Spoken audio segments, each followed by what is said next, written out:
Today we are visiting a place that we have never been before. One of the earliest videos we posted on YouTube was about our late 2019 visit to the San Diego Zoo.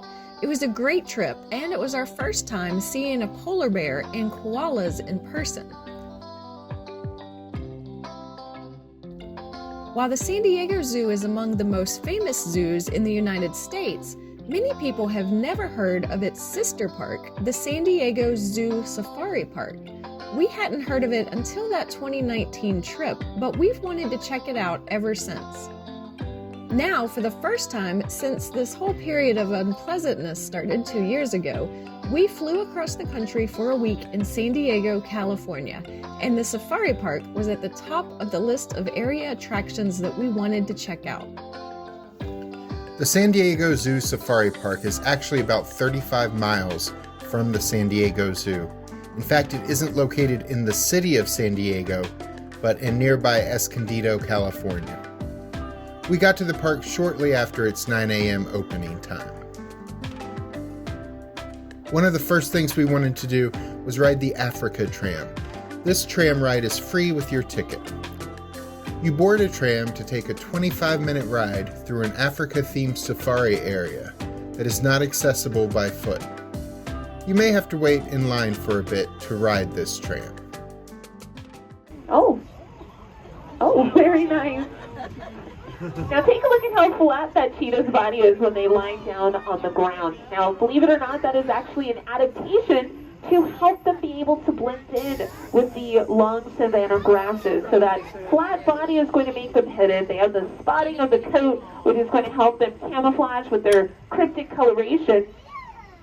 Cats do not have shoulder blades, so it's just going to pop up its head and look through that grass to look out for its prey.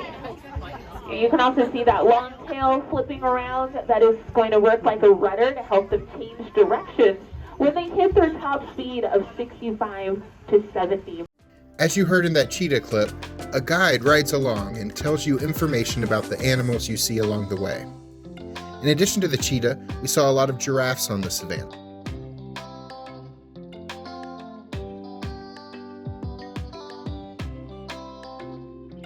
We also saw several different types of antelopes along the way.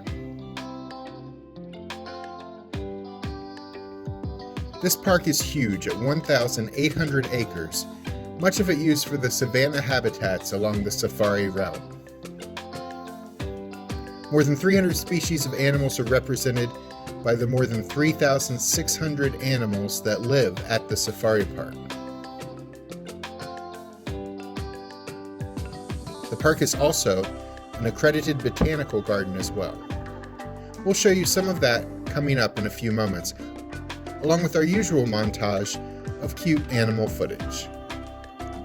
This free tram ride only takes guests through part of the African savanna, and you often don't get very close to the animals that you see from the tram. But for an extra fee, there are several other safaris that take you up closer to the animals and through a much greater area of the savanna.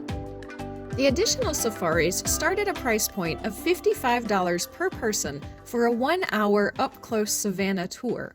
There are several other safari experiences at various price points, up to what they call the Ultimate Safari. This is a 5-hour experience that promises behind-the-scenes access and some animal interaction. This one is priced at $675 per person. These prices are in addition to the park admission, which is $65 per person for ages 12 and up. Children ages 3 to 11 get in for $55 each. There's also a $15 per vehicle parking fee as well. Other extra safaris include the Balloon Safari, where you can spend 10 to 12 minutes in a tethered helium balloon with a panoramic view of the park 400 feet up in the air. That one is $20 per person. There's Roar and Snore, an overnight safari sleepover. Tickets for this start at $149 per person for a night of camp activities, dinner, guided walks, a campfire program, a stay in one of the camp's tents, and breakfast in the morning. We want to go back and do that someday. There's also a flightline safari where for about $80 per person, you ride a zip line about 140 feet in the air over the savanna for about 2/3 of a mile. We didn't do any of these extra safaris, but we still had a great day seeing the animals of the park. So I'm sure these add-ons are a lot of fun, but they're not truly necessary for a great visit. The theming at this safari park is great. It really makes you feel like you're in Africa or Asia or Australia, about to head out on safari to see the native wildlife. This lagoon in the Nairobi village section of Africa had a lot of aquatic birds, as well as this strange creature wading through the water to... No.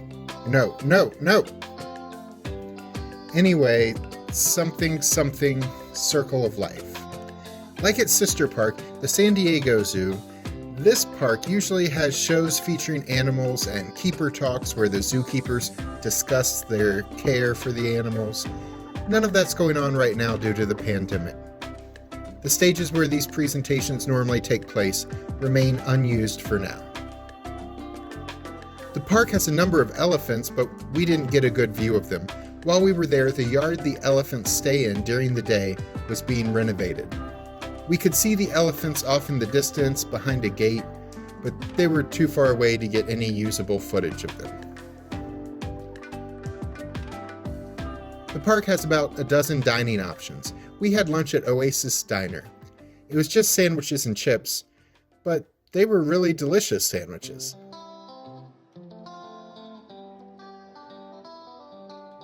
There's also a table service restaurant that you'll need reservations for, which looks out over the savanna called the Watering Hole,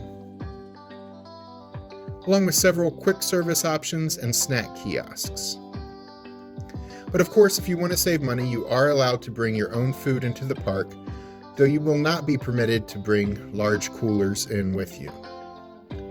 Most locations sold beer, and we found a specialty cocktail we liked at a place called the Sheared Sheep in the Australia section of the park.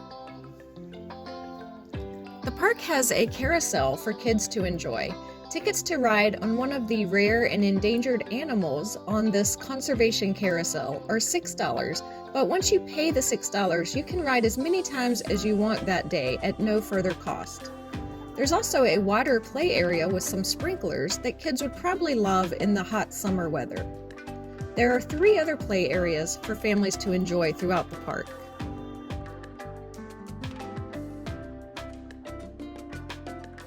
One cool experience we had here was that we got closer to a live lion than we had ever been before in our lives. There was, of course, very thick glass between us and her, but a lioness slept just on the other side of the glass, so we got to see up close how big she was. This continues our tradition of almost always encountering lions who are asleep every time we see them at the zoo. This was actually a trend throughout the day, as most of the animals we saw were asleep on this particular day.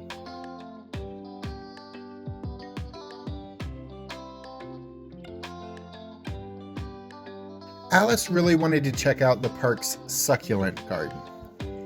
I probably would not have spent much time here on my own, but she was interested, so we walked through. This garden is on a hillside high above the park and actually provided some great views of the safari.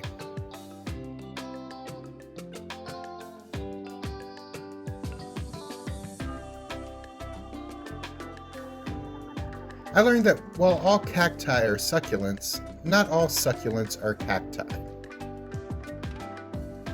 There was a wide variety of species here with over 200 succulent plant species in the garden.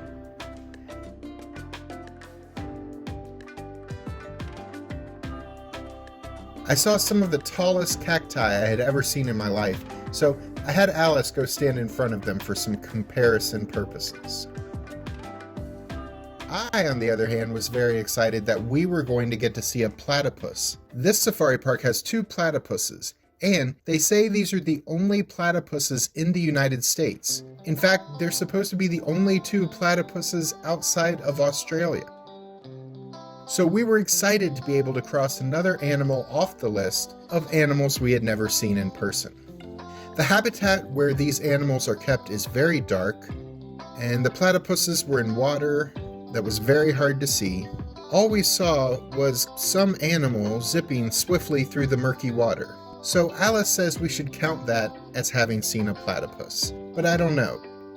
I would have had no idea it was a platypus that we saw if the signage and zookeepers hadn't insisted that it was.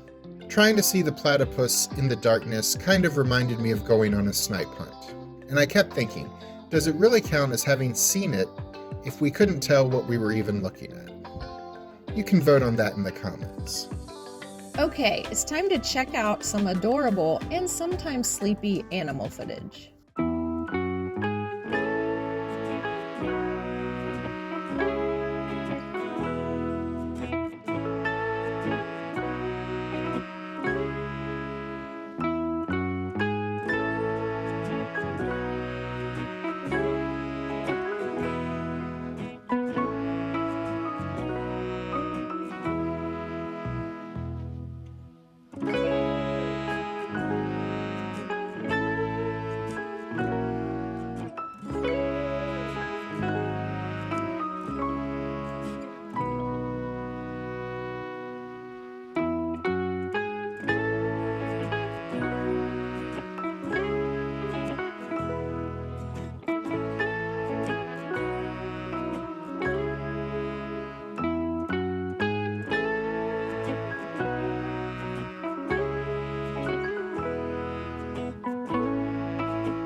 I really enjoyed our day here. It felt more laid back than our day a few years ago at the San Diego Zoo because we weren't rushing around to see as much. Without the keeper talks or any kind of shows, all we had to make time for, other than walking around and exploring, was the tram tour. What did you think, Jack? We had a really fun day here, but if you only have time to go to one or the other, I would suggest going to the San Diego Zoo, not this safari park. The ticket price is the same at both parks, but because the zoo is part of Balboa Park, a larger park which has free public parking, there's no cost to park there.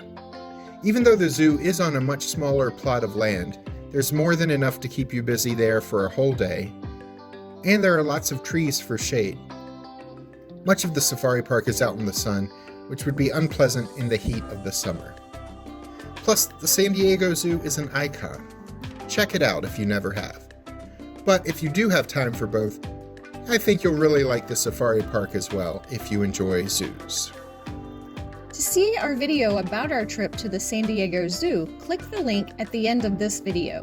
Or if you really love animals, click the link for our Animal Attractions playlist, which includes the San Diego Zoo video, plus Disney's Animal Kingdom, the Wild Horses of the Outer Banks, Discovery Cove in Orlando, and more. I'm Alice. And I'm Jack. Please click the subscribe button and notification bell so we'll be sure to see you the next time we're traveling through.